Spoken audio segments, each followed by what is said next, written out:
So is being a college athlete worth it? Personally, for me, it depends on what you want. During my 4 years of being a college athlete, it was honestly difficult. I thought it would just be a smooth ride where I'll accomplish all the goals that I want, I would hit the PRs that I wanted to hit, but I didn't. And there are many factors that influenced me to not do so. Now, these aren't just excuses, but I just want to highlight, what happened during my 4 years as a college athlete, so you know what to do and what not to do. So for some backstory, I did track and field. I was a sprinter and jumper in college. It's a D3 level, so it wasn't that serious, but I took the sport too serious in my opinion. I forgot to make friends my first year, mainly due to me being injured for the winter season. So I limited my interactions with other people because one, I wanted to heal myself because I went to the trainers every single day. And two, I just felt like I needed to isolate myself and to try to not distract myself and focus on my studies. And honestly, my grades were pretty good because I wasn't going to practice because I was injured, but it felt lonely. And another thing that I had to consider was the workouts. These workouts were for longer sprinters, which I never was a long sprinter ever in my life. So this was hard. My body wasn't used to it. And I didn't think these workouts were the right thing for me. And the last thing was that I pretty much had an injury every single season. My first year, I had a bone bruise on the bottom of my foot.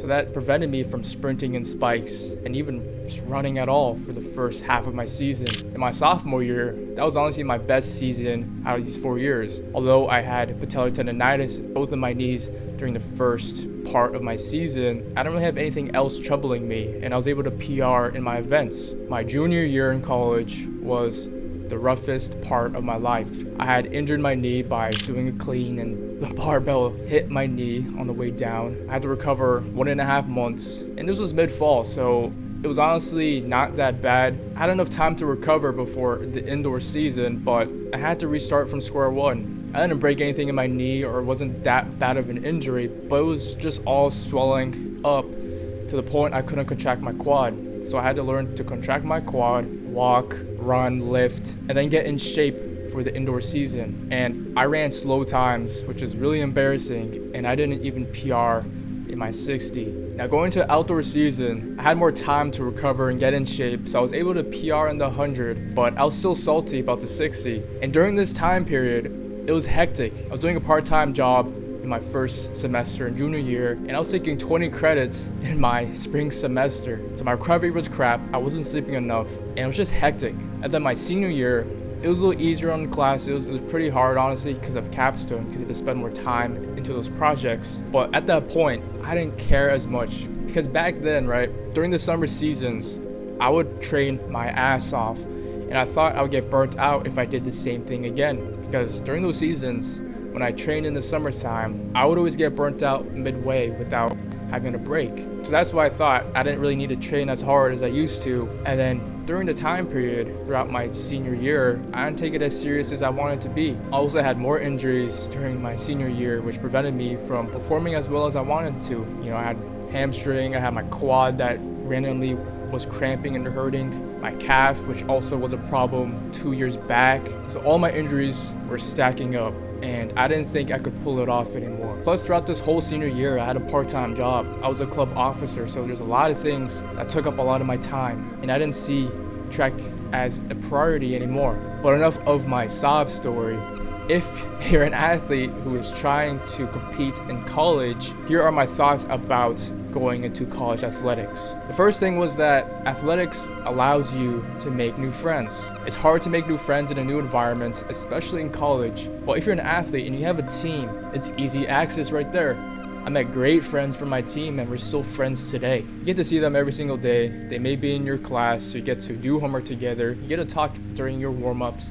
It's honestly a great vibe. It's a great group. And I always felt connected to my teammates because I always see them. I always get to talk to them, and we're friends. I even roommated with my teammates, and that was the best time for me to interact with them and socialize because I haven't had a brotherhood like that in a while. With your teammates, you also get to make memories and bonds, and you get to know them outside of the sport. So if you're trying to make new friends in college and you're an athlete, join the team. It's easy to make friends with them. You get to do the sport that you love. And on the social side, you have a great time. Another pro of being a college athlete is that you get first dibs on your college registration. So for me, For my classes, we always get first dibs. It may not work for your college, but at least for us, for my college, we always got the first picks. So you're not stressing over, oh, is this class full? Oh, man, I need to pick a different class. I need to switch around my schedule now. You don't have to deal with that. So registering for your classes is honestly stress-free. Another pro is that when you're competing, you get to see different colleges, you get to see different campuses. It's honestly cool to see what other colleges are doing, see how their programs are working, and you get to talk to the other people at different campuses on the other team. You also get put into different competition levels, which honestly helps you improve and motivates you to say, hey, maybe I need to be more serious about the sport. Maybe I need to focus on my training a lot better. Now the cons that you have to consider being a college athlete. 1, it takes a lot of your time. It's a big time commitment, so you need to know how to manage your time correctly. I made a time management video a while back, which I'll link it up here, but usually your first semester is hectic because you have to understand your schedule. No one is keeping you accountable on your homework and your studying. Plus, you have to tackle your athletics. You have to go to your practices. You have to go to your lifts. If you're a football athlete or whatever, you have to go to your film sessions. Another con is that you're going to have to skip classes, especially for your athletics. You may want to be on top of your academics, but sometimes you have to miss classes for your games or for your track meets, and that's when you have to catch up. You have to play the catch-up game. Also, with traveling to meets and stuff, I know I had to do a lot of my homework on the bus, which wasn't that comfortable because these are just the normal buses, the Greyhounds or the Yankee Trails for us that didn't have that much space between you and the other seat. So you're just crammed up and you had to do your homework. You have to read, you have to try to write on my computer on solving these engineering equations and stuff. It wasn't comfortable. And even while I was waiting for my events, I did my homework. I remember doing my Physics 2 homework on my birthday, trying to do the homework, and then competing and PRing, and then just going back straight into the physics homework. It's crazy. So you honestly wouldn't have a lot of time to do the things that you want as an athlete, but you're with a team that is also experiencing that. I don't really have a big social life outside of athletics because most of my social life was within the team. But the last con that you have to consider is that you may not go well with your coach. For my team, we had a big struggle with our coach. And honestly, it would have been nice to know this before going into the program. Usually, your coach sets the tone for the team.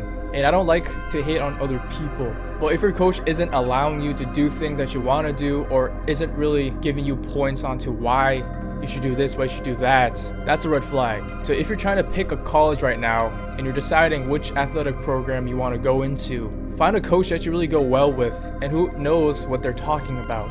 If you're a track athlete too, you should ask what their training program is too, because I had trouble with the training program because I never asked about it before I committed. So ask about the training program, look at it, see if it's the right fit for you. I could honestly talk about athletics for hours, but I know this isn't the right niche for this channel, but I know I have a younger audience out there who may want to consider athletics. So consider these points, write them down, see if that college that you're trying to go to is actually right for you. And if you're on the border of wanting to do athletics in college and not, think about it. You have less time, but you get to do the sport that you want. You get to compete at a high level, get first dibs on classes, you get to meet new friends, but you'll have unexpected hurdles throughout your career, injuries, conflicts with teammates, conflicts with coaches. Just know that. Find the right program for yourself and keep asking questions with the coach. All right, y'all. Thank you for watching. I know this is an off-topic video, but I felt like this is part of my brand.